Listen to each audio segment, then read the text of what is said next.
Subscribe now for more education videos.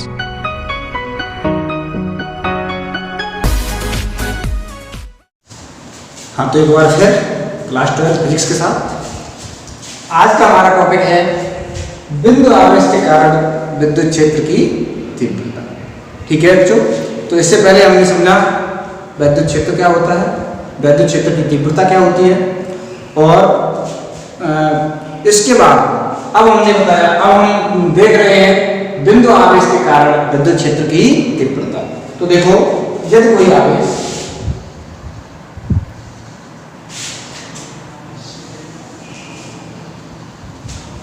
इससे r दूरी पर कोई एक दूसरा आवेश q0 है,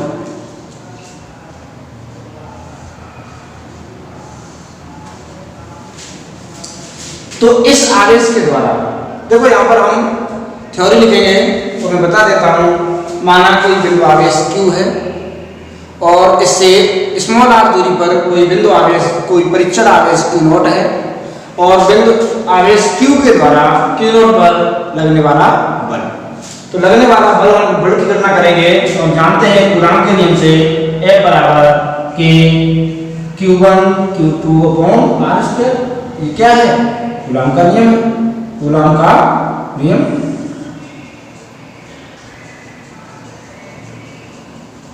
इस नियम से हम वैल्यू पुट कर देंगे इसमें, तो इसमें एक आवेश क्या है Q, एक आवेश क्या है Q0, बीच की दूरी क्या है r। तो लगने वाले बल की गणना करेंगे तो F बराबर K Q Q0 बटे r स्क्वायर। बल का मान निकल के आया कितना? F बराबर K Q Q0 बटे r स्क्वायर। ठीक है, ये हमारे पास आ गया। इसको देखो समीकरण नंबर 1। अब हमने आपको कल बताया था विद्युत क्षेत्र की तीव्रता E बराबर F अपॉन Q0। कल का सूत्र आपको ध्यान हो, E बराबर विद्युत क्षेत्र की तीव्रता जो है E बराबर वो होती है बल और परीक्षण आवेश के अनुपात के बराबर। मतलब किसी एक आवेश के क्षेत्र के अंतर्गत किसी दूसरे आवेश को लाया गया है तो उस आवेश पर विद्युत क्षेत्र की तीव्रता कितनी है। तो विद्युत क्षेत्र की तीव्रता ज्ञात करने के लिए सूत्र E बराबर F अपॉन Q0 हम जानते हैं। तो इसमें हम वैल्यू लगाते हैं F की, तो E का मान ज्ञात हो जाएगा। तो E बराबर K Q Q0 बटे r स्क्वायर और पूरे के बटे F की वैल्यू लगा दी हमने ये, और Q0 यहाँ आ जाएगा। तो Q0 से Q0 कैंसिल हो जाएगा, तो बचेगा E बराबर K Q upon r square. ये निकल के आ गया हमारे पास विद्युत क्षेत्र की तीव्रता E बराबर K Q upon r square. ठीक है, चलो एक बार मैं फिर समझा देता हूँ। कोई बिंदु आवेश Q है और इससे स्मॉल r दूरी पर कोई दूसरा बिंदु, ऐसे समझ लें कि इसके आवेश के चारों ओर विद्युत क्षेत्र होगा। इस विद्युत क्षेत्र में कोई बिंदु आवेश लेके आए हम Q0, तो इस आवेश के द्वारा इस पर क्या लगेगा? एक बल लगेगा, एक बल आरोपित होगा, और इसके द्वारा इस पर जो बल लगेगा उस बल को कूलॉम ने बताया है, कूलॉम के नियम के द्वारा हम ज्ञात कर सकते हैं। तो हमने इस आवेश के द्वारा इस आवेश पर लगने वाले बल की गणना की। कूलॉम का नियम, कूलॉम का नियम क्या होता है? F बराबर K Q1 Q2 upon r square. इस सूत्र की सहायता से हम इसके द्वारा इस पर लगने आरोपित होने वाला बल ज्ञात करेंगे। तो बल हमने निकाला F बराबर K Q Q0 बटे r स्क्वायर। क्यों? क्योंकि एक आवेश Q है, एक आवेश Q0 है, बीच की दूरी r है। हमने सूत्र ज्ञात कर दिया। अब हम जानते हैं विद्युत क्षेत्र की तीव्रता क्या होती है। तो विद्युत क्षेत्र की तीव्रता E बराबर होती है F अपॉन Q0। यहाँ इस सूत्र में इस F की वैल्यू पुट कर देंगे, तो सूत्र में वैल्यू रखेंगे तो हो जाएगा E बराबर K Q Q0 बटे r स्क्वायर, और बटे क्या है Q0, तो बटे क्या आ गया Q0, Q0 से Q0 कट गया, क्या बचेगा E बराबर K Q upon r square. E बराबर K Q बटे r स्क्वायर। ये निकल के आ गई हमारी विद्युत क्षेत्र की तीव्रता। विद्युत क्षेत्र की तीव्रता यह भी एक सदिश राशि है और इसकी दिशा वही होती है जो बल की दिशा होती है। अर्थात अब यहां से हम देखें इसकी दिशा कहाँ होगी? तो इसके द्वारा इस पर अगर बल आरोपित हो रहा है तो ये धनात्मक आवेश है, ये भी धनात्मक आवेश है। दोनों कैसे आवेश हैं? दोनों आवेश समान प्रकृति के हैं। तो इस पर जो बल लग रहा होगा कहाँ लगेगा? बाहर की ओर। किधर लगेगा? बाहर की ओर। तो वैद्युत अगर बल की दिशा बाहर की ओर है तो वैद्युत क्षेत्र की तीव्रता की दिशा भी किधर होगी? बाहर की ओर होगी। ठीक है, इतनी बात समझ में आई होगी। अब हम देखते हैं आगे।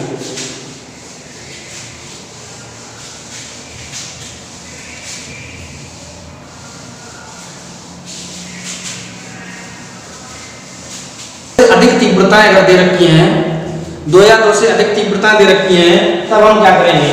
तो देखो पहला पॉइंट, जब वैद्युत क्षेत्र की तीव्रताएं 2 E1 और E2 हो और दोनों एक ही दिशा में हो, E1 यहां रखते हैं, ये E1 और यहाँ E2, तो इनकी परिणामी वैद्युत क्षेत्र की तीव्रता ज्ञात करेंगे तो क्या होगा? तो परिणामी वैद्युत क्षेत्र की तीव्रता E बराबर हो जाएगा E1 प्लस E2। अर्थात अगर एक ही दिशा में वैद्युत क्षेत्र की तीव्रताएं हैं तो उनको हम सीधा सीधा जोड़ देते हैं और हमें परिणामी वैद्युत क्षेत्र की तीव्रता ज्ञात हो जाती है। ठीक है, अब यदि वैद्युत क्षेत्र की तीव्रताएं E1 और E2 एक दूसरे से विपरीत दिशा में हो, E1 E2 यदि एक दूसरे से विपरीत दिशाओं में है तब हम क्या करेंगे? तो परिणामी वैद्युत क्षेत्र की तीव्रता E बराबर ज्ञात करने के लिए क्या होगा? एक जिसमें से जिसका मान बड़ा होगा, अधिक होगा, उससे कम वाले मान को कम कर देते हैं। अर्थात दोनों वैद्युत क्षेत्र की तीव्रताओं का अंतर ज्ञात कर देते हैं। दोनों वैद्युत क्षेत्र की तीव्रताओं का अंतर ज्ञात कर देते हैं। अगर E1 बड़ा है E2 छोटा है तो E1 से E2 कम कर देंगे, E2 बड़ा है E1 छोटा है E2 से E1 कम कर देंगे और हमें वैद्युत क्षेत्र की तीव्रता, परिणामी वैद्युत क्षेत्र की तीव्रता का मान ज्ञात हो जाएगा। अब मेन पॉइंट जो है, इसे बार बार एग्जाम में पूछा जाता है, वो है यदि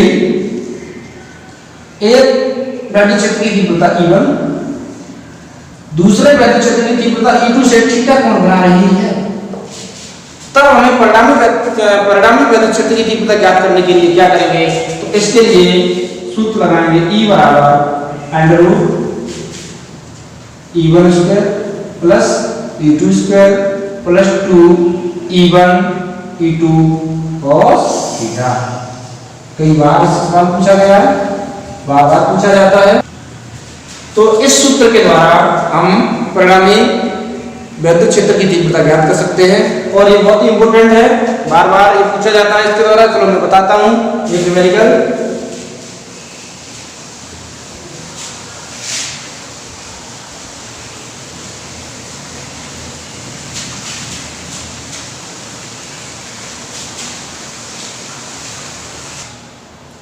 हाँ, तो इसमें हम एक न्यूमेरिकल देखते हैं।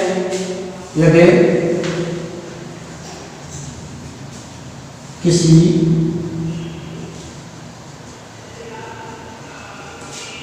आवेश के वैद्युत क्षेत्र की तीव्रता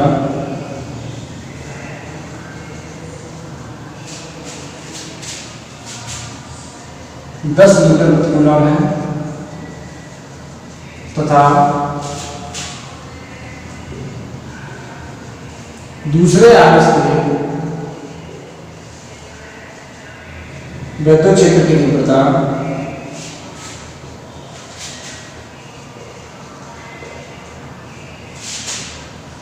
5 न्यूटन प्रति कूलम है तथा ये 60 अंश के कोण पर हैं, तब परिणामी तीव्रता ज्ञात करो।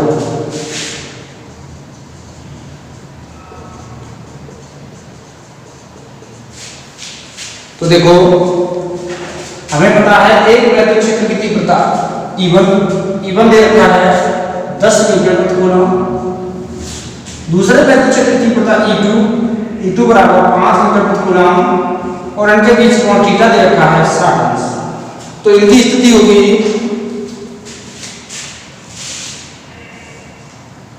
60 अंश के कोण पर ये दे रखी है 10 मीटर प्रति कूलम और ये रखा है 5 मीटर प्रति कूलम। तो हमने आपको बताया था इनका परिणामी तीव्रता ज्ञात करेंगे तो क्या हो जाएगा, सूत्र आपने E बराबर under root E1 square plus E2 square plus 2E1 into cos theta. तो देखो इसमें वैल्यू लगा देंगे तो E बराबर अंडर रूट E1 का मान कितना है 10 का वर्ग करेंगे कितना हो जाएगा 100, E2 स्क्वायर 5 का वर्ग करेंगे कितना हो जाएगा 25 प्लस 2 गुणा 10 गुणा 5 गुणा cos 60। cos 60 का मान कितना होता है 1 होते 2 मान लगाने में हो जाएगा अंडर रूट ये 100 100 और 25 जोड़ देंगे तो 125 हो जाएगा प्लस इसका वैल्यू लगा देंगे 2 into 10 into 5 into 1/2 उसे 2 कैंसिल इसको जोड़ देंगे तो ये हो जाएगा अंडर रूट 125 प्लस 50 तो ये हो जाएगा अंडर रूट 175। ये हमारी वैल्यू करके आ गई न्यूटन प्रति कूलम। इस प्रकार से हम परिणामी विद्युत क्षेत्र की तीव्रता ज्ञात कर सकते हैं। ठीक है, चलो अब हम चलते हैं परिणामी विद्युत क्षेत्र की तीव्रता का ग्राफी निरूपण। कई बार पूछा जाता है कि परिणामी विद्युत क्षेत्र की तीव्रता का ग्राफी निरूपण बताओ। तो देखो हम जानते हैं सूत्र होता है E बराबर K Q upon R square, अर्थात जो विद्युत क्षेत्र की तीव्रता E है वो R स्क्वायर के व्युत्क्रमानुपाती है, अर्थात जो E है E proportional 1 upon R square. इस चीज से हम समझेंगे कि जो E की वैल्यू है वो R पर डिपेंड है। यदि R का मान कम होता है तो E का मान अधिक होता है, R का मान अधिक होगा तो E का मान कम होगा। R यदि कम हो रही है तो E का मान बढ़ता जाएगा और R का मान अगर बढ़ेगा तो E का मान कम होता जाएगा, अर्थात जो E है वो R पर डिपेंड करती है। E क्या है विद्युत क्षेत्र की तीव्रता और विद्युत क्षेत्र की तीव्रता जो है वो दूरी पर निर्भर करती है। अर्थात इनके बीच में ग्राफ खींचते हैं कि ग्राफ कैसे आता है,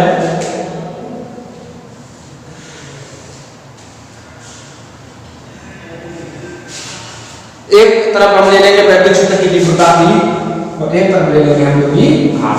तो इनके मध्य जो ग्राफ आता है वो आता है अति परवलयाकार, अर्थात E की वैल्यू जब R का मान कम है तो E का मान अधिक है, जैसे जैसे R का मान अधिक हो रहा है तो E का मान कम होता चला जा रहा है। यहाँ देखो इस बिंदु पर यहाँ देखेंगे तो यहाँ पर देखते हैं तो देखो R का मान कम है तो E का मान बहुत है।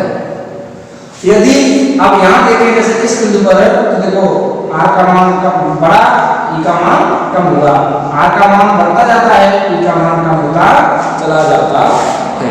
ठीक है, तो ये है आपका ग्राफ। R जो E का मान है R के व्युत्क्रमानुपाती R के वर्ग के व्युत्क्रमानुपाती है, अर्थात R का मान थोड़ा सा ज्यादा होगा E का मान बहुत कम हो जाएगा। ठीक है, तो ये है ग्राफ। अब हम आगे चलते हैं।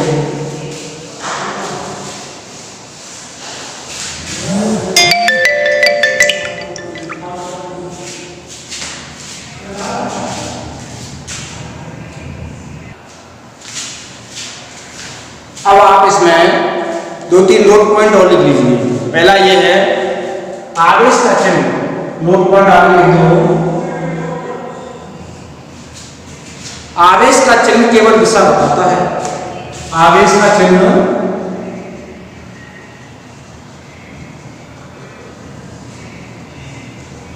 केवल दिशा बताता है, वो ये बताता है कि ये आवेश किस दिशा में प्रवाहित होगा। आवेश का चिन्ह केवल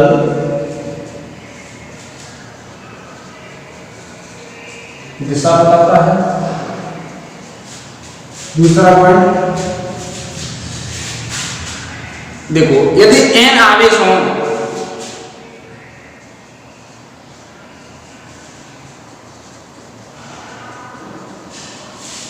तो लगने वाले बलों की संख्या कितनी होगी, तो n n-1/2, n कोष्ठक में n-1/2।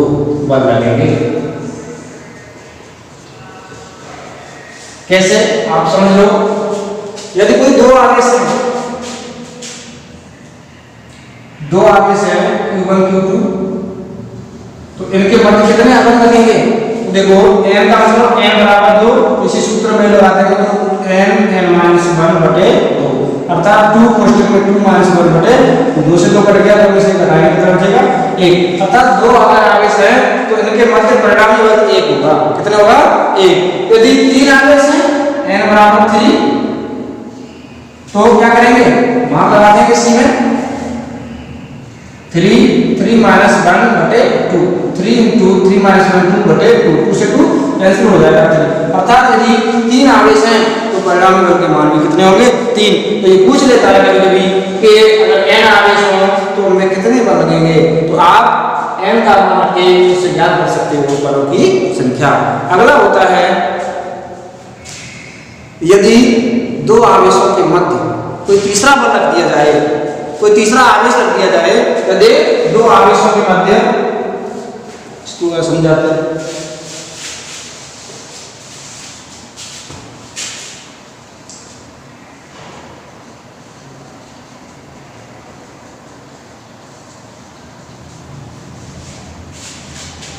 यदि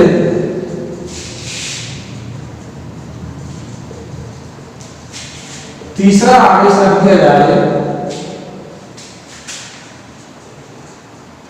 तो उनके मध्य, उन आवेशों के मध्य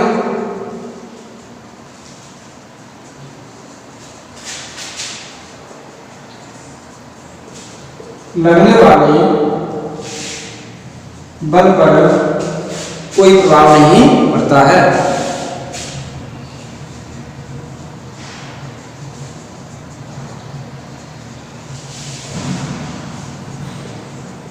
अर्थात यदि दो आवेश हैं और कोई तीसरा आवेश रख दिया गया है तो उन दोनों आवेशों के मध्य जो बल लग रहा था उस पर कोई प्रभाव नहीं पड़ेगा, लेकिन उन उसके ऐसे समझो, ये कोई एक आवेश है Q1 Q2, यहाँ कोई एक आवेश रख रहे हैं तो Q1 के द्वारा इस पर बल लगे, Q2 के द्वारा इस पर बल लगे, इससे कोई मतलब नहीं, लेकिन Q1 और Q2 के मध्य जो बल लग रहा था वो तो नहीं लगेगा, उस पर कोई प्रभाव नहीं पड़ेगा। अगर यहाँ कहेंगे तो इसके द्वारा भी इस पर बल लगेगा, इसके द्वारा भी इस पर बल लगेगा, उन बलों की बात नहीं हो रही, यहाँ बात कर रहे हैं Q1 और Q2 के मध्य जो बल लग रहा था उस पर कोई प्रभाव नहीं पड़ेगा। ठीक है, आशा करते हैं आपको ये चीज़ समझ आ रही हो।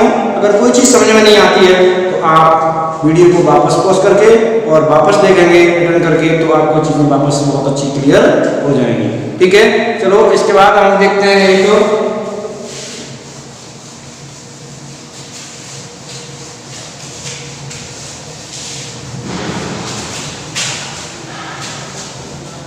एक न्यूमेरिकल और देखते हैं जो आपके लिए बहुत ही इंपॉर्टेंट है, मैं बता देता हूँ। यदि कोई समबाहु त्रिभुज है, यदि कोई समबाहु त्रिभुज है जिसकी भुजा ए है,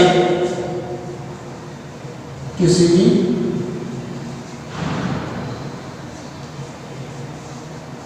समबाहु त्रिभुज की भुजा ए है और इसके तीनों शीर्षों पर, तीनों बिंदुओं पर Q आवेश आता है,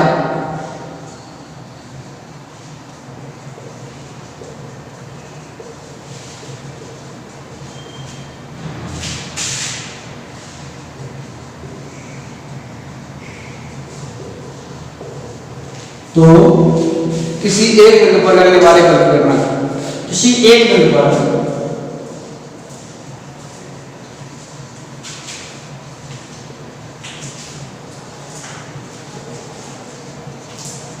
लगने वाले परिणामी बल की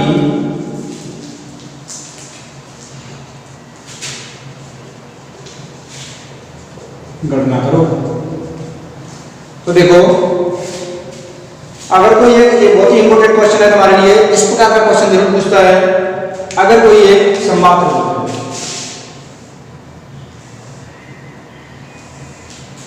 ये समबाहु त्रिभुज है A बी और सी, ठीक है, पास लिखते हैं।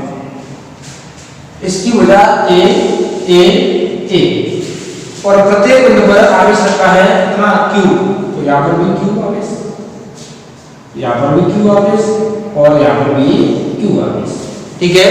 अब वो कह रहा है किसी एक बिंदु पर परिणामी बल ज्ञात करना है, तो मान लिया हमने सब बिंदु B का ज्ञात कर लिया, तो देखो इस बिंदु B के Q आवेश पर इसके द्वारा एक बल लगा, इसके द्वारा एक बल लगा, ये तो तीनों पृष्ठ आवेश हैं, तो ये बिंदु A का Q आवेश इस Q आवेश पर क्या लगाएगा, एक बल लगाएगा, किस दिशा में, ये इसको दूर भेजेगा, अर्थात इसको आगे की ओर इस दिशा में बल लगाएगा। इस बल को लिखते हैं FAB,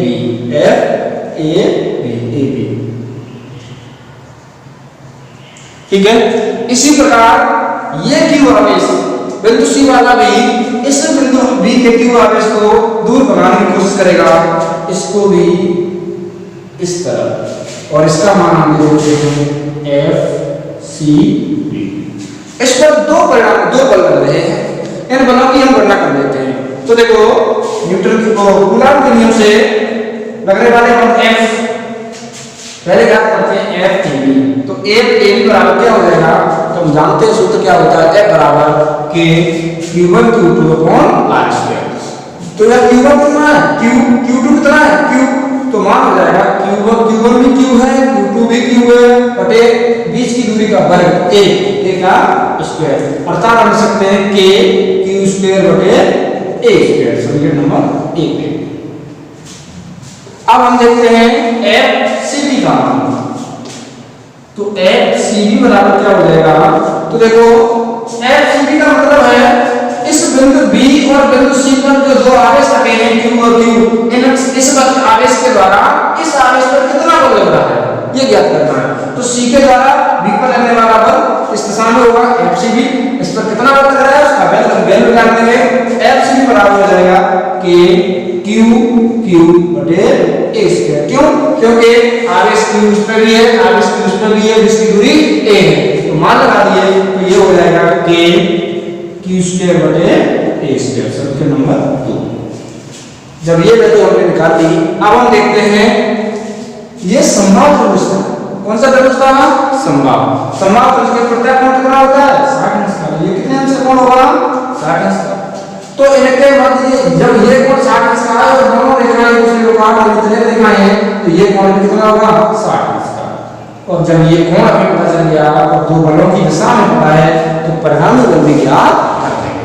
परिणामी बल ज्ञात करेंगे, कैसे ज्ञात करेंगे, तो F बराबर सूत्र लगा दिए FAB² plus FCB² plus 2FAB into FCB into cos theta. इनकी वैल्यू लगा देंगे तो ये हो जाएगा F बराबर अंडर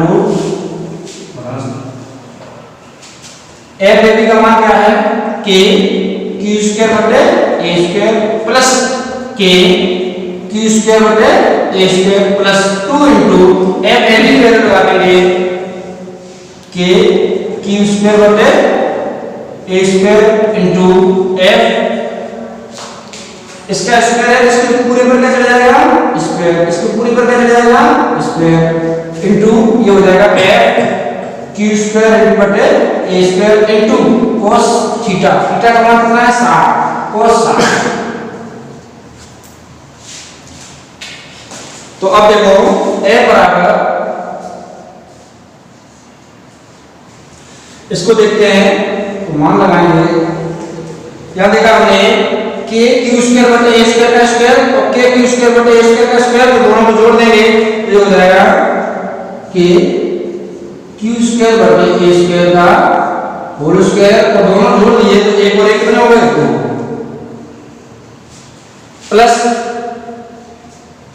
cos 60 का मान लगा देंगे, अगर सीधा नहीं लगाते हैं ये हो जाएगा 1/2, 2 से 2 कैंसिल हो जाएंगे, ये गुणा कर देंगे, ये हो जाएगा K Q² बटे A² का होल स्क्वायर। अब देखो ये दो है K Q² बटे A² का स्क्वायर और एक ये के क्यू स्क्वायर स्क्वायर बटे का होल स्क्वायर, तो 2 और 1 3, दोनों को जोड़ देंगे। ये कैसे जोड़ रहे हैं इसको ऐसे समझ लो, इस पूरी चीज को आप कुछ भी एक चीज मान लो, मान लो ये किताब है, एक किताब, तो एक ये कितनी किताब है, 2 किताबें, और यहाँ कितनी है, एक किताब, 2 किताब और एक किताब कितनी हो जाएगी, 3 किताब, चाहे कुछ भी मान लो, ये एक, इस पूरे को हम ये मान लो, तो 2 ये है और 1 ये, 2 और 1 3, ऐसे समझ सकते हैं। इससे कोई मतलब नहीं होगी, ये वैल्यू जो है वही सेम ये वैल्यू है, तो इन दोनों को जोड़ देंगे तो ये हो जाएगी a बराबर अंडर रूट 2 और 1 3 के क्यू स्क्वायर बटे a स्क्वायर का होल स्क्वायर। अब ये स्क्वायर से n कट जाएगा, 3 रह जाएंगे अंदर, बाकी बाहर आ जाएगा। a बराबर 3 अंडर रूट 3 और ये हो जाएगा k क्यू स्क्वायर बटे a स्क्वायर। ये निकल के आ गया आपका परिणाम।